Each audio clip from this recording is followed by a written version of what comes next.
ចាក់ចេញពីបញ្ហានៅពេលនិយាយថាតើអ្នកសុខសប្បាយជាទេតើអ្នកមានអារម្មណ៍យ៉ាងម៉េចហើយតើថាអ្នកនឹងឆ្លើយបែបណាបញ្ហាអើយពេញមួយថ្ងៃគឺមានតែបញ្ហាម្ដងខ្លួនក៏ដឹងថាគង់តែមានដំណោះស្រាយនឹងផ្លូវចេញឯងប៉ុន្តែឥឡូវហ្នឹងតែខ្ញុំគូធ្វើមិនយើនេះគឺជាសារមួយចំនួនជូនចំពោះអ្នកដែលកំពុងពិបាកចិត្តទាំងឡាយ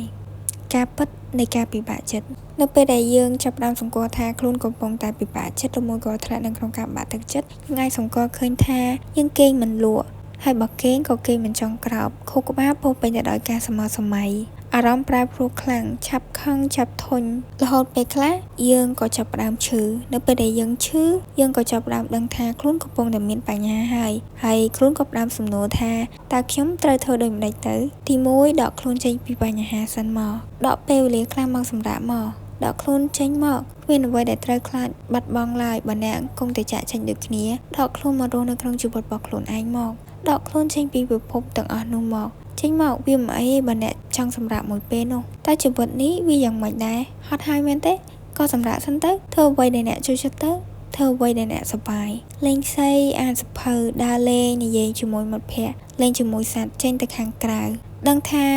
ពេលខ្លះនឹងមានហេតុផលមួយចំនួនដែលធ្វើឲ្យរបស់ដែលអ្នកចូលចិត្តធ្វើហ្នឹងសុកក៏បែរជាអ្នកគ្មានអារម្មណ៍ធ្វើបន្តទៀតវាអាចមកពីអ្នកកំពុងតែពិបាកចិត្តហត់កាយហ្នឹងហើយជាពិសេសគឺអារម្មណ៍ដែលឯកាហើយអ្នកចង់មានអ្នកនិយាយជាមួយចូលអ្នកផ្ដើមសំណួរទើបអ្នកអាចទទួលបានចម្លើយជីវិតនឹងប្រសើរឡើងនៅពេលដែលមានអ្នកជជែកវាជាការពិតបើសិនជាអ្នកហត់នឹងពិបាកចិត្តហើយចូលចេញទៅខាងក្រៅមើលទៅហៅមនុស្សម្នាក់ដែលអ្នកអាចទុកចិត្តនឹងនិយាយបានបើសិនជាអ្នកគ្មានមនុស្សម្នាក់នោះទេ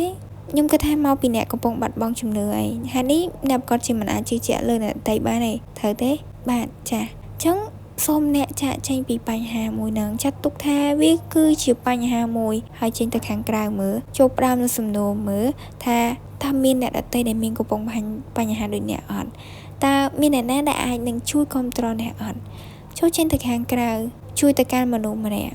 ហើយយើងអាចផ្ដើមសំណួរថាតើយើងអាចទទួលនឹងរៀនអ្វីបានចេញពីមនុស្សម្នាក់នោះពេលខ្លះមនុស្សម្នាក់ដែលសាមញ្ញបំផុតដែលនៅក្បែរយើងដែលយើងមិនតែចាប់អារម្មណ៍ពាក្យសម្ដីដែលគាត់អាចនិយាយចេញមកនៅពេលដែលយើងសួរគាត់នឹងអាចជួយយើងបាននៅពេលណាមួយហើយនេះគឺជាពាក្យសម្ដីរបស់មិត្តភក្តិរបស់ខ្ញុំនៅពេលដែលខ្ញុំពិបាកចិត្តនេះគឺជាសារដែលគាត់បានជួយលើកទឹកចិត្តខ្ញុំសង្ឃឹមថាសារមួយចំនួននេះនឹងជួយទៅកាន់អ្នកនរគ្នាដូចគ្នាដែរបើហត់ហើយក៏សម្រាប់សិនទៅធ្វើអ្វីដែលឯងចូលចិត្តធ្វើនៅរឿងដែលឯងសប្បាយបើគិតថារឿងហ្នឹងធ្វើឲ្យខ្លួនពិបាកចិត្តក៏ឈប់ធ្វើវាទៅយើងដឹងថាវាពិបាកយើងដឹងថាវាហត់ប៉ុន្តែធ្វើម៉េចបើវាអញ្ចឹងហើយចាត់ទុកថាវាគឺជារឿងមួយចុះចាក់ចេញពីកន្លែងហ្នឹងទៅធ្វើរឿងដែលហែងសប្បាយចិត្តទៅវិញក៏ល្អជាងដែរខ្ញុំដឹងថាហែងគឺជាមនុស្សដែលរឹងមាំម្នាក់ត្រូវតែរឹងមាំឡើងបញ្ហាគង់តែដោះស្រាយឯងកុំគិតពីបញ្ហាពេកគិតពីដំណោះស្រាយហែងគិតខ្វាយខ្វល់ពីរឿងហ្នឹងដោយសារថាហែងអត់មានកំណត់គោលដៅចូលហែងចូលមើលទៅកាន់ជីវិតរបស់ខ្លួនឯងកំណត់គោលដៅមើលថាជីវិតខ្លួនឯងនឹងមកយាយហែងត្រូវចាំថាអត់មានមនុស្សណាម្នាក់ដែលនៅជាមួយហែងរហូតទេត្រូវហើយអត់មានទេអញ្ចឹងត្រូវតែរងមាំដោយខ្លួនឯងត្រូវតែតស៊ូដោយខ្លួនឯងហែងមិនឯកាទេព្រោះហែងមានក្តីសម័យហើយឯងនឹងជឿជាក់ថាហែងអាចធ្វើបានថ្ងៃណាមួយហែងនឹងអាចធ្វើបានត្រូវតែខំតស៊ូឡើងឥឡូវ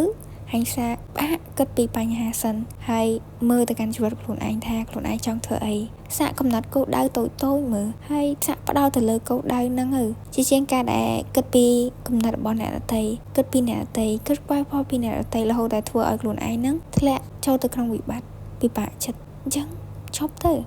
ចូលស្រឡាញ់ខ្លួនឯងឲ្យបានច្រើនហើយត្រូវតែរឹងមាំនឹងតស៊ូធ្វើបានអូខេ